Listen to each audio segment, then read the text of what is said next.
오늘 예배 가운데 여러분들 각자에게 하나님의 뜻이 들려지는 그러한 시간이 될 수 있기를 주님의 이름으로 축원합니다.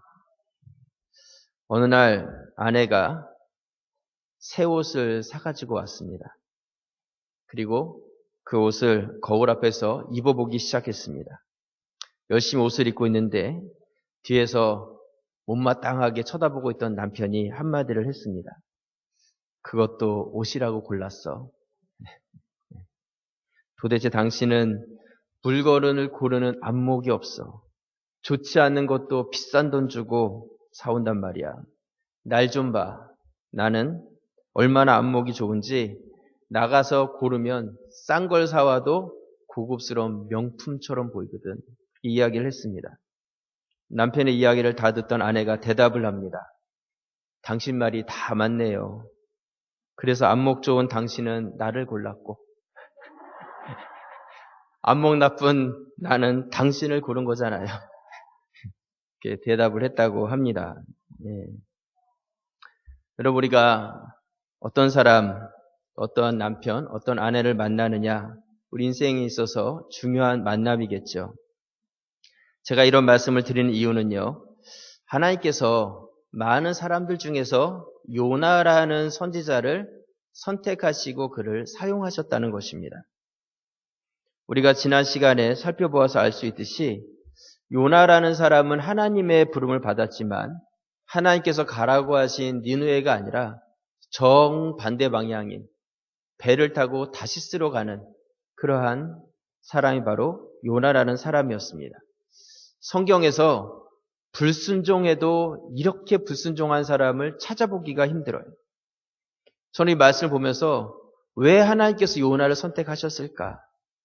그러한 의문이 생겨요. 정말 순종하는 많은 사람들이 있었을 텐데 하필이면 이렇게 청개구리 같은 요나를 선택하셨을까? 그런 생각을 갖는다는 것이죠. 엘리야 같은 사람은 생각해 보시기 바랍니다. 목숨을 걸고서라도 혼자서 아합 왕과 또한 바알신을 섬기는 그 선지자들과 맞서 싸우기 위해서 갈멜산을 올라가지 않습니까? 그런데 요나라는 사람은 하나님의 명령이 떨어지자마자 얼른 배를 타고 여호와의 낯을 피해서 도망했다, 이렇게 이야기를 하고 있는 것이죠. 정말 청개구리 같은 그런 선지자인데요. 그럼에도 불구하고 하나님께서는 그 요나라는 사람을 포기하지 않고 끝까지 붙잡으셔서 주님께서 원하시는 그 길을 가게 하신다는 것이죠. 저는 그것이 은혜라는 생각을 갖습니다.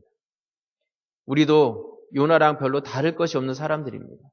부족하고 잘못된 길로 가는 그런 사람이지만 그럼에도 불구하고 하나님께서는 우리를 놓지 아니하시고 끝까지 붙잡으셔서 주님의 길을 가게 하신다는 것이죠. 여러분, 요나서 1장, 우리가 지난번에 살펴보았던 1장은 도망치는 요나, 불순종하는 요나의 이야기가 나와 있습니다. 그리고 요나서 3장, 우리가 오늘 살펴본 2장 말고 3장에 가면 요나가 결국은 하나님의 뜻에 순종함으로 다시 하나님의 말씀대로 니느웨 성에 가서 그곳에서 회개를 선포하고 그 성에 있는 사람들이 다 변화를 받는 말씀이 요나서 3장에 기록되어져 있다는 것이죠. 그러니까 요나서 1장은 불순종의 내용이 담겨져 있고 요나서 3장에는 순종의 말씀이 담겨져 있다는 것입니다. 그리고 이 불순종과 순종 사이에 뭐가 있다는 거예요? 오늘 본문인 요나서 2장이 들어있다는 것이죠. 그렇다면 도대체 요나서 2장에서 어떤 일이 일어났기에 요나라는 사람이 불순종에서 순종으로 변화될 수 있었을까? 우리의 인생 가운데서도 무엇인가 내 삶의 변화를 꿈꾸고 내 삶에 무엇인가 막혀있는 것을 뚫고 지나가기 원하는 그러한 꿈을 꾸고 있는데 어떻게 하면 내 인생 가운데 그런 변화를 경험할 수 있겠는가? 우리가 그 지혜를 얻기 위해서는 오늘 이 요나서 2장 말씀을 잘 살펴볼 필요가 있다. 그렇게 이야기할 수 있습니다. 오늘 요나서 2장은 어떻게 시작하냐면요. 요나서 2장 1절에 보시면 요나가 물고기 뱃속에서 그의 하나님 여호와께 뭐 했다고요? 기도했다, 이렇게 이야기하고 있습니다. 요나서 2장은 어떤 내용이냐면 바로 요나의 기도의 내용이구나. 우리는 이것을 깨달을 수가 있는 것이죠. 여기서 우리가 한 가지 알 수 있는 정말 중요한 사실이 있어요. 그것이 무엇이냐면 불순종과 순종 사이에는 뭐가 있다는 거예요? 기도가 있다는 것이죠. 우리 인생에 무엇인가 막혀있는 정체와 그것을 뚫고 지나가는 개혁 사이에는 바로 기도가 있다는 것입니다. 우리 인생 가운데 무엇인가 방황을 하고 답답한 가운데 있었는데 그 인생을 변화시킬 수 있는, 우리가 이제는 전진해서 나아갈 수 있는 그 사이에는 바로 기도라는 것이 있다는 것이죠. 여러분, 기도는요, 우리의 인생 가운데 어떤 막힌 부분을 뚫고 지나갈 수 있는 힘이에요. 교회도 마찬가지고 개인도 마찬가지입니다.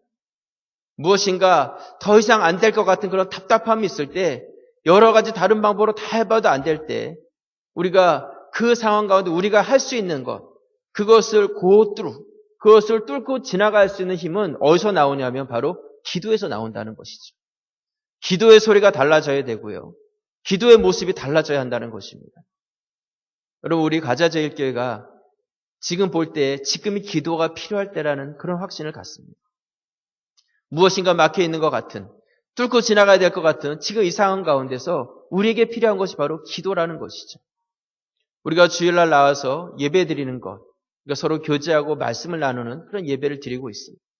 하지만 우리가 하나님께 나와서 기도하는 예배가 있습니다. 새벽마다 새벽 기도회가 있고요. 금요일 저녁에는 금요 저녁 기도회가 있습니다. 여러분들 금요일 한번 나와보세요. 정말 우리 기도하시는 분들이 점점 많아지고 있고 기도의 소리가 달라지고 있어요. 이것은 교회를 위해서만이 아니라 여러분 각자 개인을 위해서요. 내 인생에 무엇인가 그냥 멈춰져 있는 것 같고 그냥 시간을 허비하면서 보내는 것 같은 그런 삶을 여러분이 살고 있다면 주님께 나와서 기도의 자리를 찾고 여러분들이 기도를 통해서 회복하는 그런 역사를 경험하실 수 있기를 부탁을 드립니다. 우리가 요즘 아침마다 묵상하고 있는 마가복음 말씀에 보면요, 이런 말씀이 나와요. 어떤 사람이 귀신 들린 아들을 예수님께 데리고 와서 예수님이 귀신을 내쫓아 주십시오 하고 부탁을 하려고 데리고 오죠. 근데 와서 보니까 예수님 계시잖아요. 예수님 어디 계셨냐면 변화산에 올라가셔서 변형이 되셨다. 이야기하고 있습니다. 예수님은 계시지 않고 제자들만 있는데 이 사람이 아들을 데리고 와서 고쳐달라고 하는 것이죠. 그러니까 제자들이 주님은 계시지 않으니까 우리가 해보자. 우리가 과거에 두씩 짝지어가지고 주님께서 귀신을 내쫓는 권능을 주시지 않았느냐. 그때 우리가 귀신을 내쫓았던 적도 있지 않느냐. 우리가 해보자. 그래가지고 이 제자들이 그 귀신 들린 아이를 가운데 놓고 여러 방법을 다 썼겠죠. 소리도 지르고 명령도 해보고 찬송도 불러보고 별의별 짓을 다 했는데 귀신은 나가지 않았어요. 그렇게 사람들이 웅성웅성 모여있을 때 산에서 주님께서 내려오신 것이죠. 무슨 일이냐? 이야기를 합니다. 귀신 들린 아들을 데리고 왔는데 당신의 제자들이 능히 이 귀신을 쫓아내지 못하고 있습니다. 그때 예수님께서 그 믿음 없는 것을 꾸짖으시면서 그 귀신 들린 아이를 단번에 고치셔서 귀신을 쫓아내 버리시죠. 그리고 나서 사람들이 다 돌아가고 예수님과 제자들만 남았을 때에 제자들이 예수님께 와서 조용히 질문을 합니다. 마가복음 9장 28절 말씀에 보시면 집에 들어가심에 제자들이 조용히 묻자오되 우리는 어찌하여 능히 그 귀신을 쫓아내지 못하였나이까? 우리는 왜 안 됐습니까? 왜 안 됐습니까? 왜 내 인생 가운데 왜 이 문제가 뚫고 지나가지 못합니까? 왜 내 인생 가운데 지금 이 답답함이 왜 해결되지 않고 있습니까? 주님께 질문을 하고 있는 것이죠. 29절 우리 같이 한번 읽겠습니다. 이르시되 기도 외에 다른 것으로는 이런 종류가 나갈 수 없느니라 하십니다. 제자들은요, 왜 안 됐는지 예수님께 질문을 했는데 예수님께서는 안 된 이유를 분명하게 말씀하고 있어요. 그게 뭐라는 거예요? 기도라는 거예요. 여러분들 안에 왜 안 될까? 왜 내 인생 가운데 이 문제들이 해결되지 않을까? 여러분 그 이유가 뭔지 아십니까? 바로 기도에 있다는 것이죠.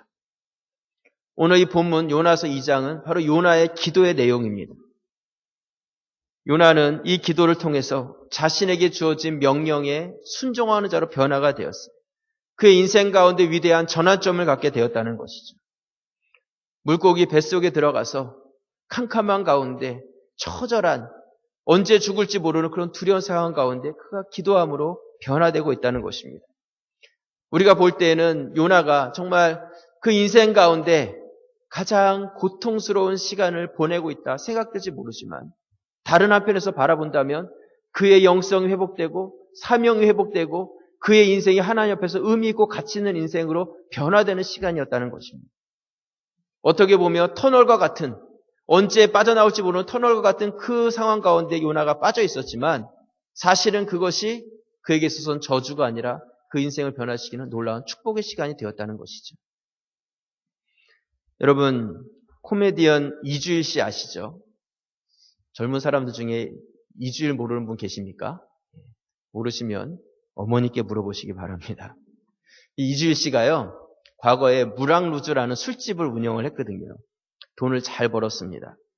그런데 이 술집 앞에요, 경찰들이 이렇게 딱 잠복을 하고 있다가 술을 거나하게 먹고 사람들이 운전대를 잡고 집으로 가려고 하면 나와서 잡는 거예요.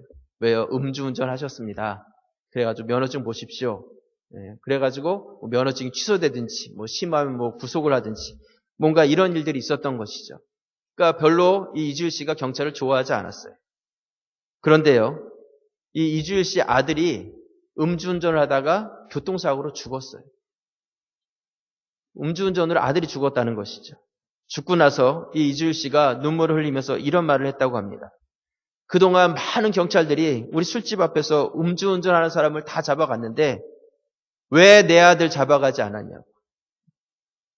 왜 내 아들 술 먹고 운전하려고 했을 때 그때 딱 붙잡고 음주운전 하셨습니다 하고 끌고 가서 수갑을 채우든지 면허를 취소시키든지 만약에 그랬다면 내 아들 죽지 않고 살았을 텐데 왜 경찰이 똑바로 자기 일을 하지 않았냐고 그렇게 이야기를 했다고 합니다. 하소연을 한 것이죠. 그런 분들 계시지 않겠지만 여러분 술 먹고 운전하다가 걸리면 재수가 없는 겁니까? 공감하는 분들이 계신 것 같은데요. 만약 걸리지 않고 내가 집까지 무사히 갔으면 재수가 좋은 것입니까? 만약에 내가 운전하고 가다가 사고가 나서 다치거나 죽었다고 생각해 보십시오. 만약 그렇다면 그 운전에서 경찰에게 붙잡힌 것이 재수가 좋은 것이죠. 제가 왜 이런 말씀을 드리냐면요. 오늘 요나가 앞도 보이지 않는 캄캄한 물고기 뱃속에서 하루가 지났는지 이틀이 지났는지 알 수 없는 그런 상황 가운데 그렇게 빠져 있었다는 것이죠. 그의 인생 가운데 그것이 재수 없는 시간이겠어요? 단지 어려움과 고통의 시간만이겠냐는 것이죠. 그것이 아니라 그에게 있어서는 그것이 고통의 시간이었지만 그 시간이 지나가고 나니까 그것이 그를 변화시키시는 하나님의 은혜요. 그의 삶을 가치 있게 변화시키는 하나님의 능력의 시간이었다는 것입니다. 여러분 이것은요. 너무나 중요한 포인트예요. 우리 인생을 우리가 어떻게 바라보느냐 이건 너무나 중요하다는 것이죠. 나에게 지금 주어진 상황이 앞뒤가 다 가로막혀서 답답하고 터널 속에 있는 것 같은 그러한 어려운 문제들이 여러분 가운데 맞설 수 있습니다. 하지만 중요한 것은 그것이 단지 어려움이 아니라 그것을 내가 어떻게 바라보느냐가 중요하다는 것이죠. 그 나에게 주어진 인생을 어떻게 해석하느냐가 중요하다는 거예요.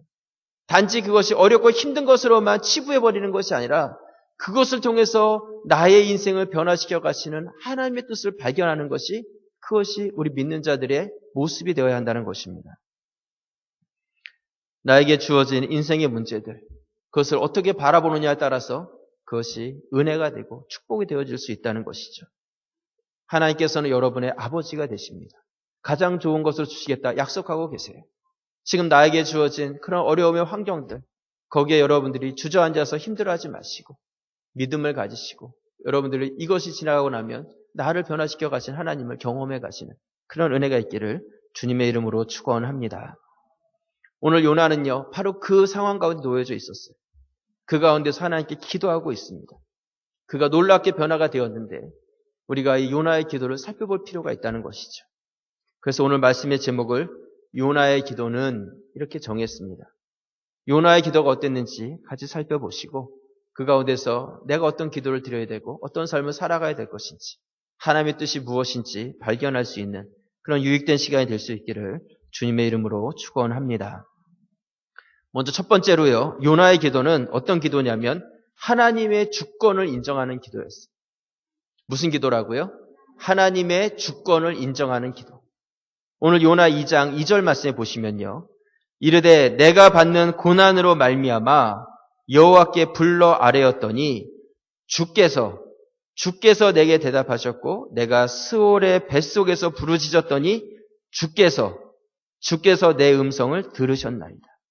주께서 나를 깊은 속 바다 가운데에 던지셨으므로 큰 물이 나를 둘렀고 주의 파도와 큰 물결이 다 내 위에 넘쳤나이다. 먼저 여기서 스올이라는 단어가 나오는데 내가 스올의 뱃속에 들어갔다. 큰 물고기 뱃속에 들어갔다는 것인데요. 스올이라는 것은 무슨 뜻이냐면 죽음, 무덤 이런 것을 의미하는 것입니다. 곧 요나는 그가 물속으로 던져지고 물고기가 와가지고 그를 딱 잡아서 먹는 그 순간에 그는 죽은 거예요. 내가 이미 죽었다는 거죠. 스올의 뱃속에 들어갔다는 것은 이미 내 인생이 한번 죽었다는 것을 의미하는 것입니다. 그리고 이 죽은 이 모습으로 캄캄한 가운데 하나님께 부르짖었더니 누가요? 주께서 내 음성을 들어주셨다. 이렇게 말씀하고 있습니다. 요나서 1장은 무슨 장이라고 그랬어요? 불순종의 장이다. 이렇게 말씀을 드렸습니다. 여호와께서 요나에게 말씀을 하십니다. 나가서 니느웨로 가라. 가서 그들에게 외쳐라. 회개를 선포하라. 말씀하셨어요. 그런데 요나는 그러지 못했어요. 하나님, 주님의 뜻이 분명한 것은 내가 알고 있지만 가지 않겠습니다. 요나는 내 뜻대로, 내가 원하는 대로 나는 그쪽으로 가지 않고 그 아수르의 그 악한 사람들, 그들이 살고 있는 저 니느웨 성 가지 않겠습니다. 그들이 죽든지 말든지 나는 상관하지 않겠습니다. 나는 배 타고 다시스로 가겠습니다. 내 마음대로 내 뜻대로 내가 결정하고 모든 판단을 요나가 하면서 불순종하면서 나아갔었어요. 그런데 오늘 2장에 넘어가 보면 뭐라고 이야기하고 있냐면 주께서 내게 대답해 주셨습니다. 주께서 내 음성을 들으셨습니다. 주께서 나를 깊은 바다 가운데 던지셨고 주의 파도와 큰 물결이 내 위에 넘쳤습니다. 고백을 하고 있는 것이죠. 요나가 물고기 뱃속에서 기도를 드릴 때 가장 먼저 드렸던 기도가 무엇이냐면 지금까지는 내 뜻대로 내 마음대로 그렇게 여기까지 왔지만 모든 것을 지나고 나서 보니까 모든 주권이 누구에게 있다는 거예요? 주님께 있다는 거예요.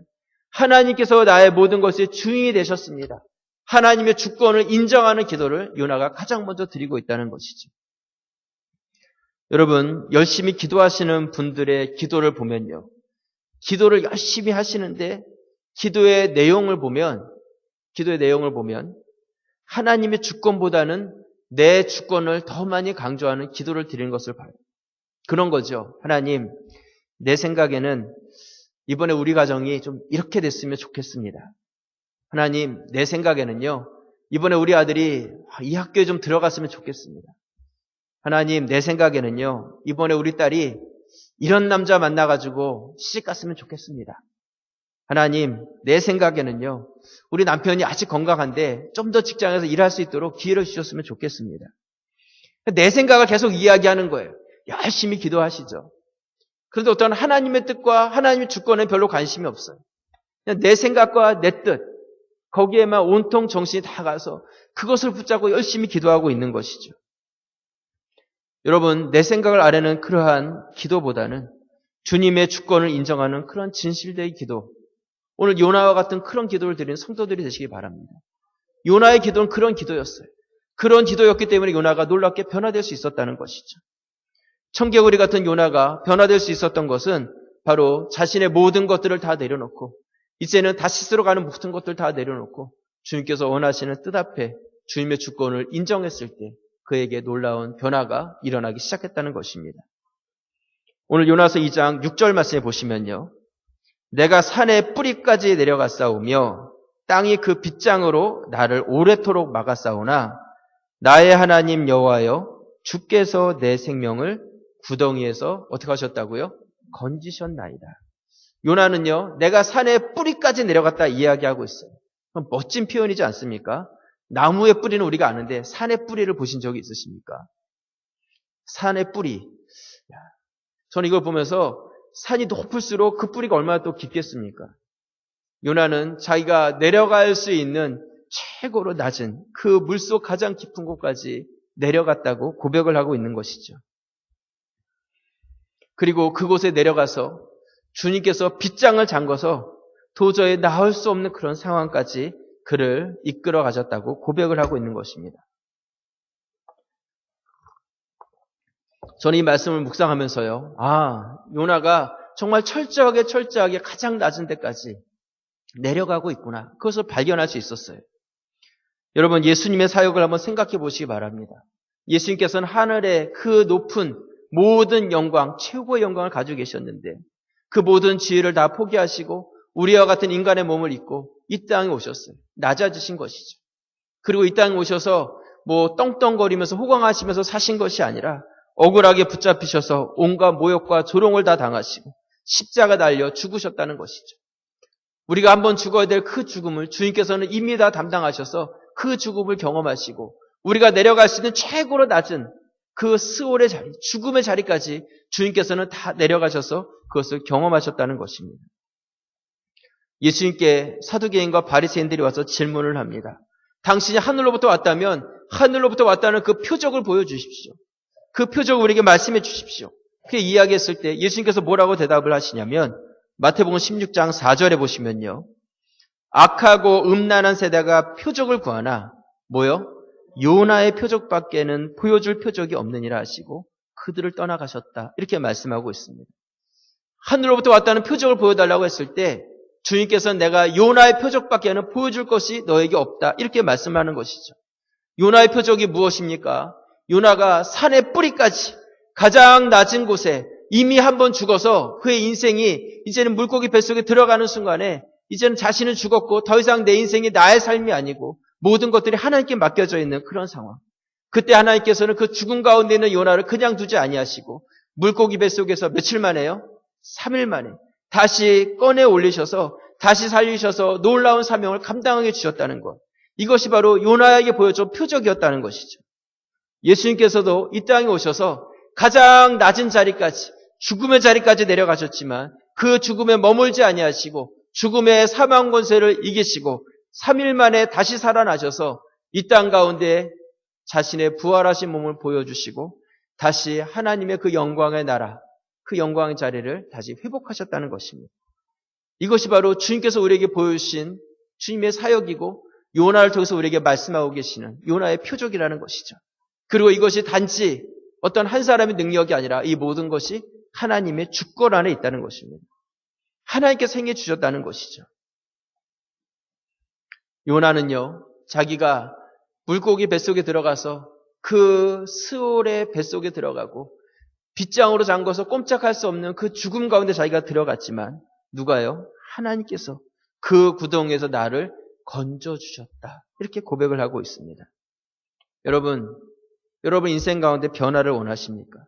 내 인생 가운데 무엇인가 발전을 원하십니까?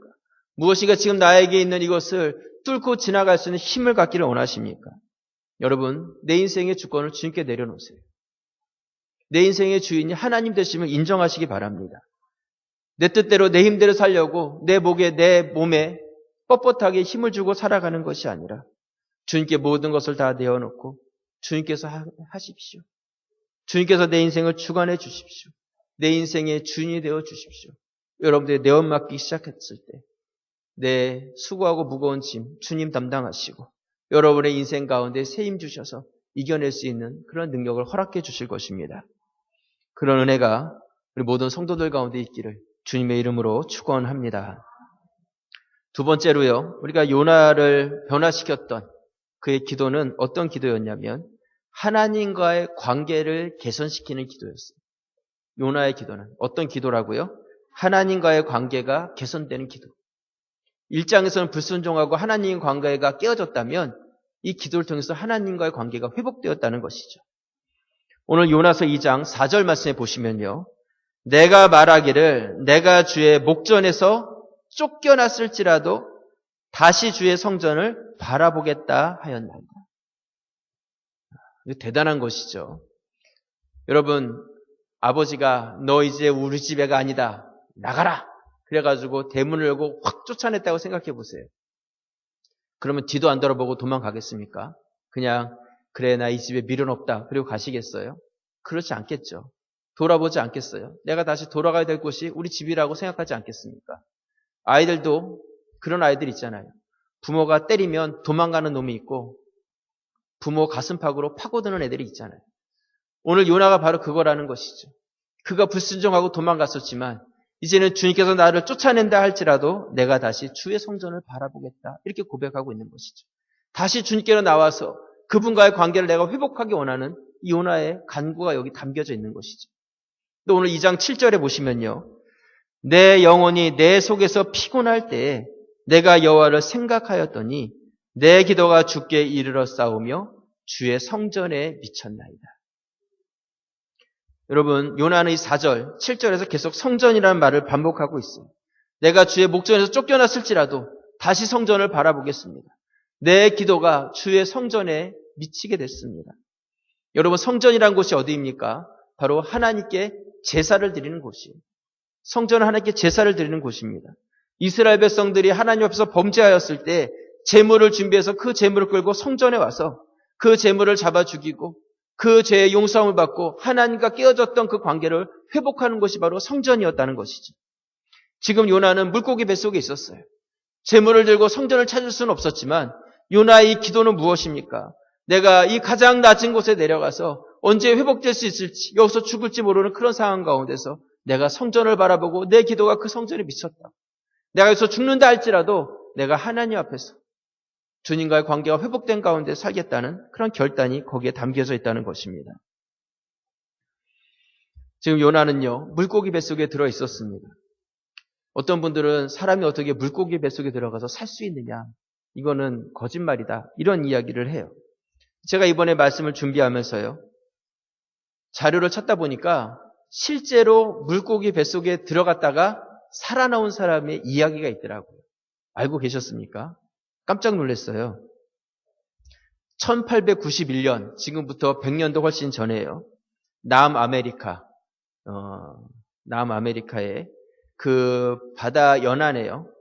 향유 고래를 잡던 영국 포경선이 있었습니다. 이때 큰 향유 고래 떼들을 발견을 했는데요. 당시 100년 전에는 어떻게 고래를 잡았냐면 큰 배에서 고래떼가 발견되면 작은 보트를 내려가지고 그 보트에 작사를 여러 개를 가지고 가가지고 그 고래 가까이 가서 고래를 심장이나 이런 데를 찔러가지고 죽였다는 거예요. 그래가지고 찔러가지고 죽이면 그 죽은 고래가 물 위로 떠올랐을 때 그 고래를 건져가지고 각을 떠서 가지고 왔다는 것이죠.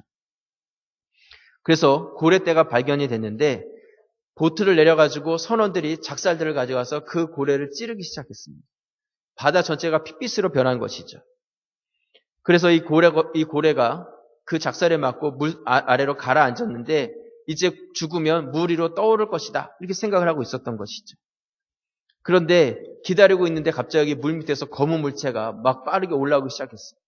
이 고래가 죽기 전에 마지막 발악으로 물 위로 솟구쳐 오른 것이죠. 그러면서 그 사람들이 타고 있었던 그 보트를 밑에서 위로 쳐버렸습니다. 배는 박살이 나고 배에 타고 있었던 선원들은 다 물에 빠지게 된 것이죠. 사람들을 다 구조를 했는데 그 중에서 선원 한 명이 사라져버렸어요. 실종이 됐습니다. 아무리 찾아도 찾을 수가 없었어요. 그리고 그날 밤이 됐을 때 그 고래가 죽어서 물 위로 떠올랐습니다. 그렇게 향유 고래를 끌어올린 이 포경선은 고래를 저장하기 위해서 고래를 각을 뜨면서 자르기 시작했습니다. 근데 보통 고래의 내장은요, 꺼내가지고 바다에다 다 버린다고 합니다. 그래서 내장을 꺼내서 버리려고 하는데 내장이 막 꿈틀꿈틀 움직이기 시작한 거예요. 그래서 깜짝 놀라가지고 그것을 갈라서 보니까 실종됐던 선원이 그 안에 죽지 않고 살아있었다는 거예요. 실제로. 이 사람의 이름이 제임스 바틀리라는 사람이에요. 이 사람은 무려 15시간을 고래 뱃속에서 살아있었다고 합니다.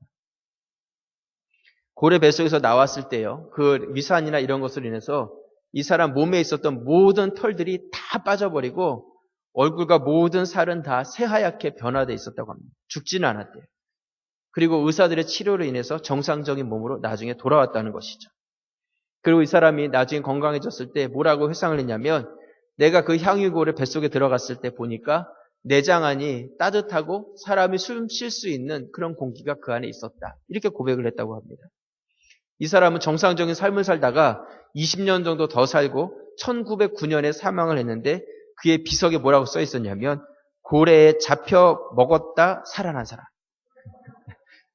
고래에 잡혀 먹었다가 살아난 사람 이렇게 비석에 쓰여 있고요. 그 옆에 그것에 증인된 사람들이 이 사람의 말이 진실되다는 것에 대해서 증언하면서 맹세의 글이 거기 써 있다는 거예요. 거기 그 배를 같이 탔던 선원들의 이야기라는 것이죠. 여러분 저는 이거 글을 이렇게 대하면서요. 실제적으로도 이런 일들이 일어났는데 천지를 지으신 하나님께서 요나를 물고기 뱃속에서 살지 못하게 하실 이유가 없다는 것이죠. 얼마든지 요나를 지키시고 구해내실 수 있는 분이 바로 하나님이시라는 것입니다. 여러분 요나는요 물고기 뱃속에 있었어요. 아무것도 보이지 않고 시간도 가는지도 몰랐을 것입니다. 그런데 요나가 그 물고기 뱃속에서 한 것이 무엇이냐면 하나님의 성전을 생각하고 있다는 것이죠. 그가 어떤 재물을 가지고 하나님의 성전에 나아간 것은 아니지만 내가 쫓겨난다 할지라도 주의 성전을 바라보겠다 그렇게 고백을 하고 있는 거예요. 하나님과의 그 관계가 회복되어야 된다는 것. 그것이 바로 요나에게 있어서 너무나 중요한 기도의 제목이었다는 것이죠. 여러분 하나님과의 온전한 관계를 맺었던 다니엘이라는 사람을 아시죠? 다니엘은 30일 동안 다리오 왕 외에는 어느 신이나 다른 사람에게 기도를 하거나 절하면 안 된다는 그러한 명령이 왕의 조서에 어인이 찍힌 것을 알고 또한 그렇게 되었을 때는 사자굴에 들어간다는 것을 알면서도 다니엘은 기도했던 사람이었어요. 다니엘 6장 10절에 보시면 다니엘이 이 조서에 왕의 도장이 찍힌 것을 알고도 자기 집에 돌아가서는 윗방에 올라가 예루살렘을 향한 창문을 열고 전에 하던 대로 하루 3번씩 무릎을 꿇고 기도하며 그의 하나님께 감사하였더라.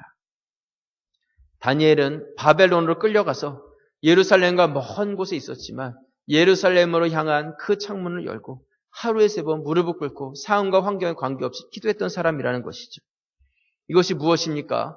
요나가 물고기 뱃속에서 바다 한가운데 있었지만 그럼에도 불구하고 하나님의 전을 바라보면서 기도를 드렸던 그 기도와 다르지 않다는 것입니다.